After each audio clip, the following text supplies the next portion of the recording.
If you don't eat right and get the vitamins that you need, you're liable not to be a healthy person. But you could also make a racist with it. That's what we're going for. Joseph Paul Franklin.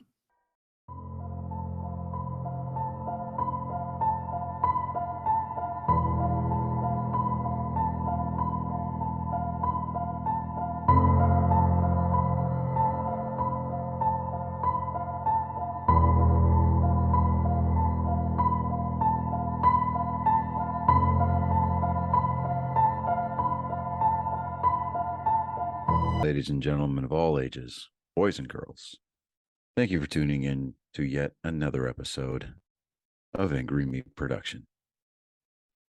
We appreciate you coming in and letting us be a part of your lives week in and week out. We hope to do our best to present you with something that your eardrums delight in. Whether you're looking at us on YouTube or Rumble, or listening to us on Spotify, Google, or Anchor, or any of the other podcast services that we are currently on or trying to get on. We thank you. And if you don't mind, at the end of every episode, stop by, leave us a comment, leave us a like. If it asks for 5 stars, we'll take 5 stars, even if you don't like us. 5 stars are what it's all about. With that being said, we hope you enjoy our attempt to make our advocation our vocation. Ladies and gentlemen, let the games begin. We here at Angry Me Production want to thank our sponsor, Mobile Notary Mindy. She's certified with the National Notary Association. She's also bonded and E&O insured. She offers a wide range of services including wills, powers of attorney, medical documents, healthcare proxies, living wills, certification of trust, assignment of personal property, HIPAA waivers, advanced healthcare directives, and 99 verification. You can find her on Facebook, TikTok, and Instagram at Mobile Notary Mindy. You can also visit her webpage at TexasMobileNotaryMindy.com. That's TX, MobileNotaryMindy.com. Thank you so much and enjoy the show. Welcome, Angry Faithful. Yes, that intro's not funny, but it is kind of funny. We're going to talk about Joseph Paul Frank, but his actual name was James Clayton Vaughn Jr. But this guy was also he was a peach when it comes to serial killers. But let us begin. James Clayton Vaughn Jr. was born in Mobile, Alabama on April 13th, 1950. Eldest son of James Clayton Vaughn Sr. and Helen Rue Vaughn. He had 2 sisters and a brother. Vaughn's father was a World War II veteran and a butcher who left the family when Vaughn was age 8. His sister Clayton recalled, whenever Vaughn Sr. came to visit, he'd beat us. And their mother had Vaughn Sr. jailed twice for public drunkenness. Vaughn's mother was described as a family friendly, as a full-blooded German, a real strict and perfectionist lady. I never saw her beat any of her children, but they told a different story. Vaughn later stated that he was rarely given enough to eat and suffered several physical abuse as a child. At his mother's "don't care about him and his siblings" attitude. He claimed that these factors stunned his emotional development, and he said that always been less 10 years or more behind other people in their maturity. As early as high school, Vaughn developed an interest in evangelical Christianity, then Nazism, and later held membership in both the National Social White People Party and the Ku Klux Klan. He eventually changed his name to Joseph Paul Franklin in honor of Paul Joseph Gable and Benjamin Franklin.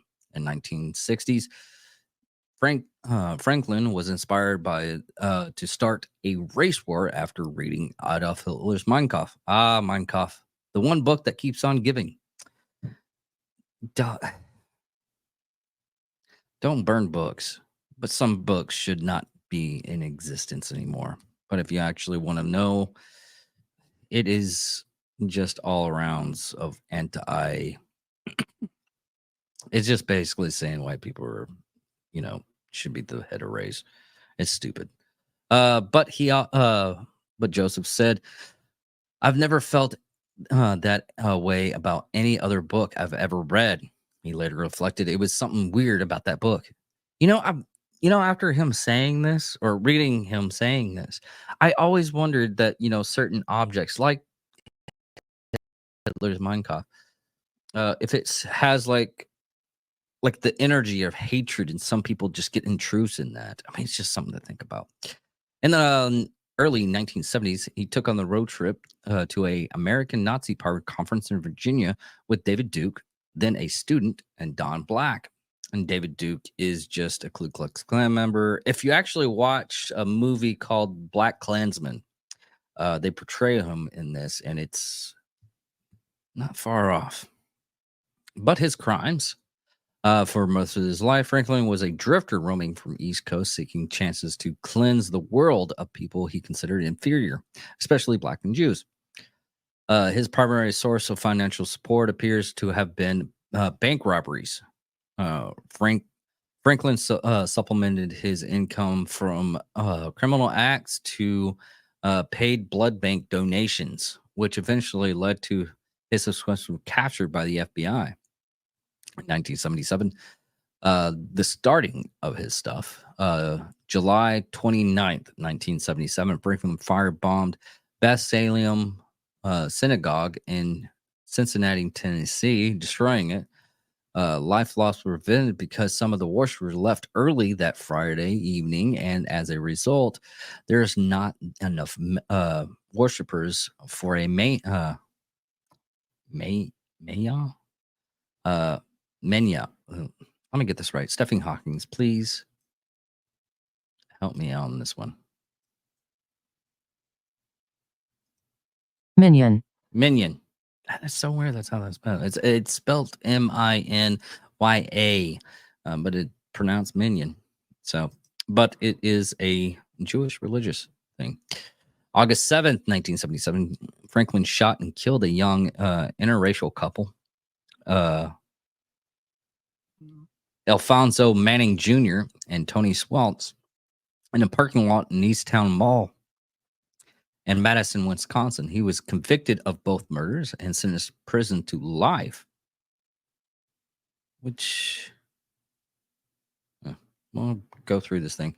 On October 8th, 1977, in the suburban St. Louis, Missouri, Franklin hid in the bushes near a Beth Solom Kenneth Israel synagogue and fired on a group of attendant services. And in this incident, Franklin killed 42-year-old Gerald Gordon. He was also wooden Steve Goldman and William Ash. On March 6, 1978, Franklin, according to his later account, used a Ruger .44 caliber semi-automatic rifle to ambush Hustler's publisher Larry Flint and his lawyer Gene Reeves in Lawrenceville, Georgia. In his confession, Franklin said this was in retaliation for an edition of Hustlers displaying interracial sex. Neither Franklin nor anyone else was ever charged in that shooting. Maybe you did it, maybe you didn't. And if you didn't know, Larry Flint was the publisher of Hustler, and when he was shot, he was confined to a wheelchair. In July 29th, 1978, Franklin hid near a Pizza Hut in Chattanooga, Tennessee, and shot and killed Brian Tatum, a black man, with a 12-gauge shotgun. He also shot Tatum's white girlfriend, Nancy Hilton, who survived. Franklin later confessed and pleaded guilty, and he was given a life sentence as well as a sentence for an unrelated robbery in 1977. How is he doing this if he had a life imprisonment is beyond me. We'll get to that. In July 12th, 1979, Taco Bell manager Harold Cleaver, a black man, was fatally shot through a window from 150 yards in Dorville, Georgia. Franklin confessed but was not tried and sentenced for this crime. Franklin said that Megler was in close contact with white women, so he was murdered. God, I hate people that. This guy's an idiot. Franklin killed Jesse E. Taylor, a black man, and his white wife, Mathurin. Marin. Stephanie, I can't get this name right. Marion. Sorry, my dyslexia kicked in high gear and I couldn't get the name right. Marion Breslin in Oklahoma City, Oklahoma. In May 29th, 1980, Franklin confessed to shooting and seriously wounding civil rights activist and Urban League president Von Jordan. After seeing him with a white woman in Fort Wayne, Indiana, Franklin initially denied any part in this crime and was acquitted, but later confessed. Got away with it, but you said you did it. Just some people. Anyways, July 8th, 1980, Franklin killed cousin Daryl Lane and Dante Evans Brown in Cincinnati, Ohio. Waiting on an overpass to shoot a racial mixed couple, he shot the boys instead, a crime in which he later confessed. He was convicted in 1998 and received 2 licenses for these murders. Okay, so they just found out about these murders. Okay. In June 15th, 1980, Franklin killed Arthur Smothers and Kathleen Mulklin with a how can I say Mulklin, but I can't say Meredith anyways. With a high-power rifle. Was a couple walking across Washington Street Bridge in Johnstown, Pennsylvania. Smothers was black, McCauley was white, and on that day of the murder, Franklin took a concealed position in the wooden hillside overlooking downtown Johnstown, and waited for the potential target to enter his line of sight. He was later arrested. He was never arrested for these murders, but he confessed to them during a jailhouse interview after he was apprehended. On June 25th, 1980, Franklin used a .44 Ruger pistol to kill 2 hitchhikers, Nancy Cemento and Vicky Duran, 26, and Nancy was 19, in Pocahontas County, West Virginia. He confessed to these crimes in 1997 to an Ohio assistant prosecutor in the course of an investigation in other cases. He said he picked up the white women and decided to kill them after one said she had a black boyfriend. Jacob Beard of Florida was convicted and imprisoned in 1993 on these charges. He was freed in 1999, and a new trial was ordered based on Franklin's confession. This is another time frame where they got the wrong guy and the serial killer killed. Justice not perfect. Sometimes it doesn't get the justice it needs. But anyways, August 20th, 1980, Franklin killed 2 black men, Ted Fields and David Martin, near Liberty Park, located South Lake, Utah. He was tried on federal civil rights charges as well as state first-degree murder charges. And yes, they started doing these are considered hate crimes now, and he should get the extent of the law. He was convicted on both murders and sentenced to life imprisonment. Now, following the 2 murders in Utah, Franklin returned to the Midwest U.S., traveling through Kentucky. He was detained and questioned regarding a firearm that he was transporting in his car. Franklin fled from this interrogation from authorities, recovered significant evidence from his vehicles to potentially link him to the sniper killings. His conspicuous racist tattoos, coupled with his habits of visiting blood banks, led investigators to issue a nationwide alert to blood banks in October 1980. The tattoos drew attention of a Florida blood bank worker who contacted the FBI. Franklin was arrested in Lakeland. Lakeland, where? Lakeland, Florida. It's in Polk County. Anyways, on October 28th, 1980, Franklin faced legal actions across the U.S. for 2 decades, eventually being convicted of multiple murders, attacks, and other crimes at both the state and federal level. He was sentenced to life imprisonment and received the death penalty in several states.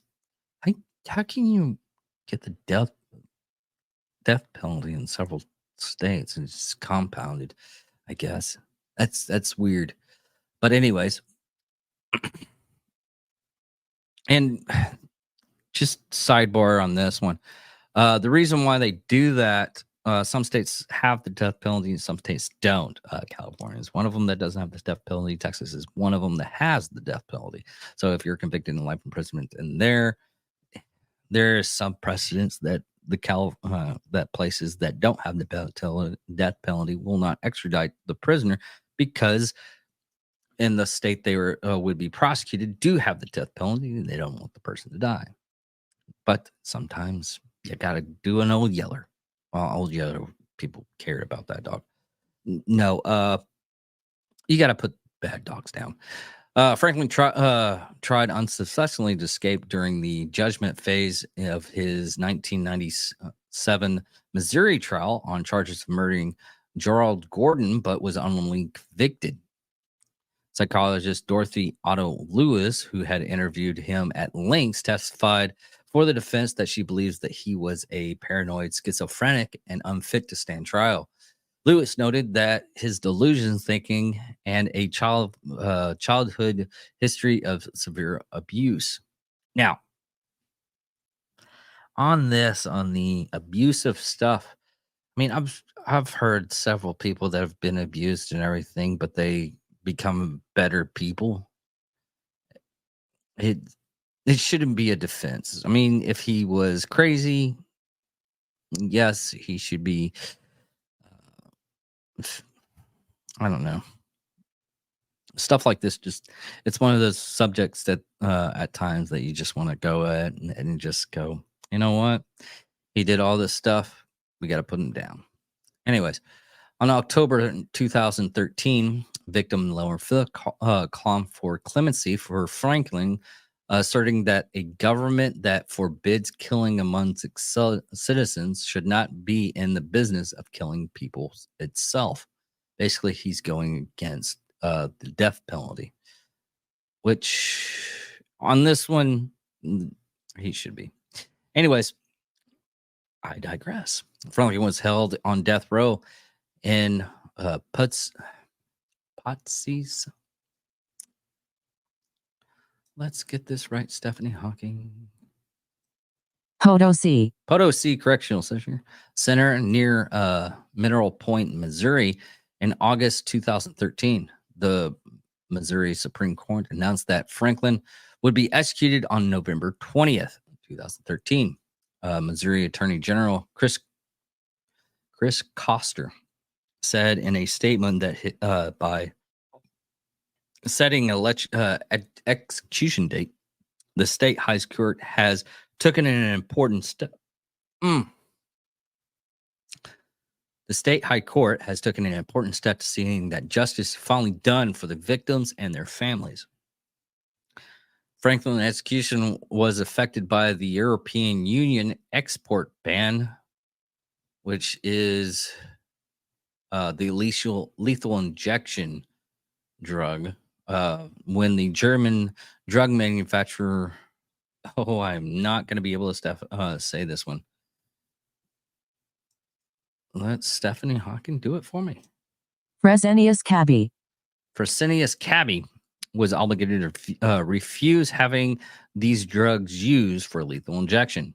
In response, Missouri announced that it would use for Franklin execution a new method of lethal injection, which used a single drug provided an unnamed compounding pharmacy. A date before his execution, U.S. District Judge Natty Lure.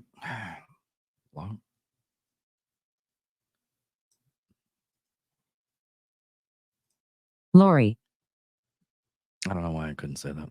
Natalie Lurie of Jefferson City granted a stay of execution over concerns raising for the new method of execution. A second stay was granted that evening by U.S. District Judge Carl E. Jackson of St. Louis, based on Franklin's claims that he was too mentally incompetent to be executed. Eh, eh. An appeals court quickly overturned his both stays, and the Supreme Court subsequently rejected his final appeals. In an interview with a St. Louis Post-Dispatch newspaper published in November 13th, 2013, Franklin said he has renounced his racist views, and he said his motivation had been illogical, and his partly a consequence of abuses upbringing, and he had interacted with black people in prison, adding some I saw they were people just like us. Jesus. Oh Lord. Okay. Sorry, I hate racism in all forms. And just that's ridiculous. I saw they were people just like us. Anyways, Franklin was executed at the East Recipient Diagnostic Correctional Center in Bone Terry, Missouri on November 20th, 2013. The execution began at 6:07 a.m. Central Time, and he was pronounced dead at 6:17 a.m. It took him 10 minutes to die. I wonder if it was 10 minutes because of how they use the drugs and it's processed through. But anyways, his execution was first lethal injection in Missouri to use Penifit. Let's see here. Let's see if I can get this name right. pentobarbital, Pentobarbital, along instead of a correctional use of 3 drugs. So it was only just the fentanyl. An Associated Press agency reported that 5 grams, 0.18 ounces of the barbiturates was administered. 3 media witnesses said Franklin did not seem to show pain. He did not make any final written statement and did not speak a word in the death chamber. After the injection, he blinked a few times, breathed heavily a few times, and swallowed hard, the witnesses said. The heavy heaving of his chest slowed, and he finally stopped, they said. Now, there is media on this. Hunter, the 1989 book of a novel by white supremacist William L. Pierce, revolves around protagonist Oscar Yeager, a racist serial killer who murders interracial couples. I guess that's it. Pierce, founder of National Alliance and author of similar themed novels, The Turn Diaries, dedicated the book to Joseph Paul Frank and said that he saw his duty as a white man and did what a responsible son of his race must do. Okay, hold on. Let me say this to where I can. Okay. He said his duty as a white man and did what a responsible son of his race must do. That's just ridiculously stupid. But anyways, he was also portrayed in 1996 film The People versus Larry Franklin, portrayed by Czech actor. I'm gonna get the last part. Jan Tříska, Tiska. And 2009, Franklin appeared on MSNBC TV series Criminal Masterscape. Now, let's be candid on it. There's some people out there that are a little bit far gone in the head. And yes, they need to be put down. Some people can't, you know, go out through society because they are far gone, and some people can be rehabilitated, but there's some people out there that are just too far gone and is unhealthy to do that. The reason why I say this is there's a lot of cases. There was one recently about 2 years ago about a guy that killed people, went to prison, got out, and the cops found him with a shopping cart full of another body because he hated the person. And yeah, so some people can't be rehabilitated, but for all those other people, this episode would be on the Halloween weekend. And happy Halloween, everybody! Thank you all for listening. Thank you for all watching. Love you guys. Comment. Tell me I'm horrible. I can't speak very well because that's the only comments I get on these, anyways. But it's still nice to know that people actually comment and watch a little bit. Thank you all for listening. Thank you for all watching.